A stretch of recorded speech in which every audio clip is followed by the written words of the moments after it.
Hello नमस्ते good evening, क्या हालचाल। मैं सिद्धार्थ शर्मा आपका अपना असिस्टेंट और एक और धमाकेदार सेशन के साथ हाजिर हूं। सबसे पहले आज की क्लास स्टार्ट करने से पहले सारे बच्चे कमेंट सेक्शन में मुझे थम्स अप देकर बताइए क्या आप लोगों को मेरी आवाज सुनाई दे रही है। क्या आप लोगों को मैं सुनाई और दिखाई दे रहा हूं दोस्तों? अंकिता, आशीष, जसनूर, विद्या, यस, मेरे सारे लाडले आ गए हैं। क्या बात है। असला लाए हो कि नहीं दोस्तों? है असला बारूद आया है कि नहीं आया है? बताओ। Good evening. चलिए थम्स अप आ गए हैं तो सबसे पहले तो आप सभी देशवासियों को भारत के एशियन चैंपियनशिप जीतने पर बहुत बहुत बधाई हो। क्या मैच था दोस्तों, मजा आ गया। मेरी सोसाइटी में क्या माहौल था जीत के बाद, मैं आपको क्या बता सकता हूं। बहुत बहुत बहुत बढ़िया मैच हुआ, मजा आ गया दोस्तों। तो कल का मैच देखने के बाद तो मुझे एक चीज पता चल गई है कि सबसे इंपॉर्टेंट होता है अपना कंपोजर बनाए रखना। कल के मैच को मैं देख रहा था और मैं एक तरफ से तिलक वर्मा को देख रहा था कि एक तरफ से विकेट गिर रहे हैं, रन रेट बढ़ता जा रहा है, फाइनल मैच है, इससे पहले फॉर्म नहीं थी, लेकिन उसके बावजूद अपना कंपोजर मेंटेन रखा और किस तरीके से भारत को एशियन चैंपियन बना के छोड़ा। तो यही चीज हमें भी सीखनी है, कंपोजर मेंटेन रखना है। आपके एग्जाम से पहले, एग्जाम के टाइम पे, हर टाइम अपना कंपोजर, अपना डिसिप्लिन मेंटेन करके चलना है। इसी बात पे दोस्तों आज का सेशन स्टार्ट कर देते हैं। सबसे पहले अगर हम बात करें कि आज होने के वाला है, तो आज हम मीनिंग ऑफ मिनरल्स के बारे में पढ़ेंगे।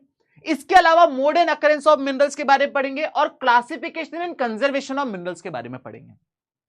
पता नहीं क्यों मुझे ऐसी फीलिंग आ रही है कि आज मैं 4 नहीं पढ़ा पाऊंगा, ईमानदारी से बोल रहा हूं।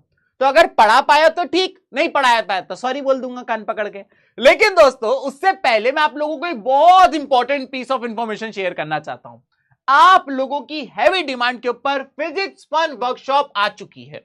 आप क्लास 10th के स्टूडेंट्स के लिए आपको पता होगा कि आप लोगों का एक चैप्टर है जिसका नाम है reflection and refraction of light, और एक चैप्टर है जिसका नाम है human I in the colourful world. ये दो चैप्टर आपके जो साइंस के हैं इनको हम ऑप्टिक्स कहते हैं, और इन ऑप्टिक्स के चैप्टर को प्रैक्टिकल तरीके से समझाने के लिए फिजिक्स वाला एक बहुत ही इंटरैक्टिव लर्निंग एक्सपीरियंस आप लोगों के लिए लेकर आ गया है।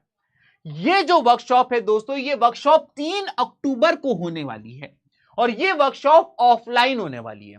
आप ऐसे बहुत सारे बच्चे हमें ऑनलाइन देखते हैं और आपका मन होता है कि सर आप ऑनलाइन पढ़ा रहे हो, काश हम आप जैसे टीचर से ऑफलाइन भी पढ़ सकते हैं। तो ये आपका चांस है। 3 अक्टूबर को एक ऑफलाइन वर्कशॉप होने वाली है जिसका वक्त 4 बजे से 7 बजे होगा। इस वर्कशॉप में आपके ऑप्टिक्स के बहुत सारे एक्सपेरिमेंट्स आपको करके दिखाए जाएंगे।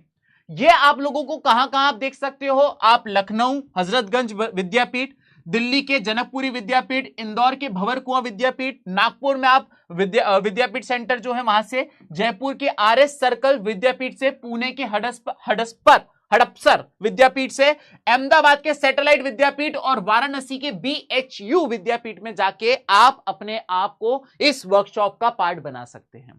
3 अक्टूबर को शाम 4 से 7 है। लेकिन अगेन हमें ये बात पता है कि पीडब्ल्यू के पास बहुत सारे बच्चे अपना प्यार लेकर आते हैं, लेकिन कहीं कोई मिसमैनेजमेंट ना हो जाए इसके लिए हमने लिमिटेड सीट्स रखी हैं।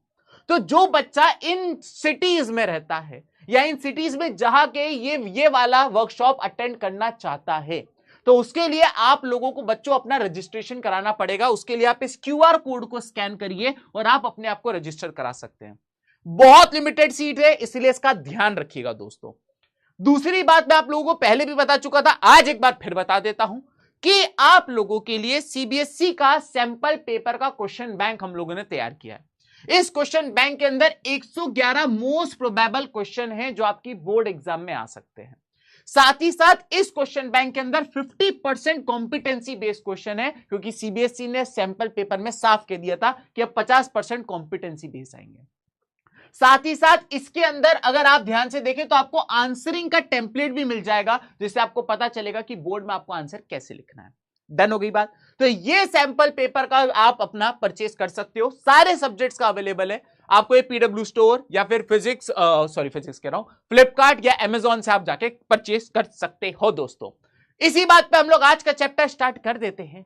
सबसे पहले हम लोग शुरू कर रहे थे और मैं आपको बताना चाह रहा था what is the difference between geographers and geologist. आइए इन दोनों में डिफरेंस समझ लेते हैं।